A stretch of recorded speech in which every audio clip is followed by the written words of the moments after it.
نقشه گرفته شده است که از طرف پرزیدنت جمهوری ترکستان امری مخصوص صادر کرده می شود که در آن رفتی اجرای قانون آب، قانون جمهوری ترکستان درباره آب از طرف این کمیسیه بین اداروی که در سطح بلند تأسیس می شود موردی سنجش قرار داده می شود، هر ماه با پرزیدنت جمهوری ترکستان حسابات ارسال کرده می شود و کوشش کرده می شود که احتمالیت خطرهای کرپسیونی تطبیق قانون آب برطرف کرده شود.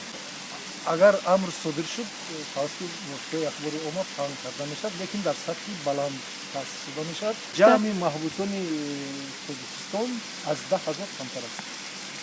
من اداره محبوس سیاسی نمیفهمم، اما محکوم شدگانی که در جمهوری ترکستان محکوم شدند موافق کودک جنایتی جمهوری ترکستان از روی مدت‌های معین محکوم شدند و من نمیدونم شما درباره چی فهمیدید. Не хотелось бы, чтобы эта радость превратилась с горькими слезами на глазах. То, что сказал представитель президента в Маджлисе Оли, помощник президента, я считаю, что очень важный такой аспект он ввел, что президент отдельным своим распоряжением создаст специальную комиссию и специальные надзорные структуры для контроля над реализацией со стороны вот этих структур этого закона. Наш народ очень серьезно озабочен вот этими коррупционными моментами. Поэтому здесь необходима такая массированная атака с точки зрения и объяснения, и разъяснения положений закона об амнистии населению во всех СМИ республики, электронных, периодической печати, в журналах и так далее.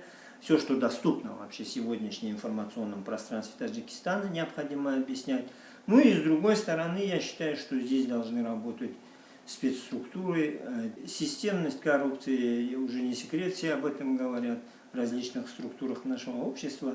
Но я думаю, что вот именно пристальный такой контроль со стороны общества, со стороны гражданского общества, в первую очередь СМИ, журналистов, институты гражданского общества, различных НПО и самих граждан. В первую очередь, я думаю, степень коррумпированных деяний в этом отношении, степень реализации закона об амнистии будет самым низким, по ожиданиям моим, допустим.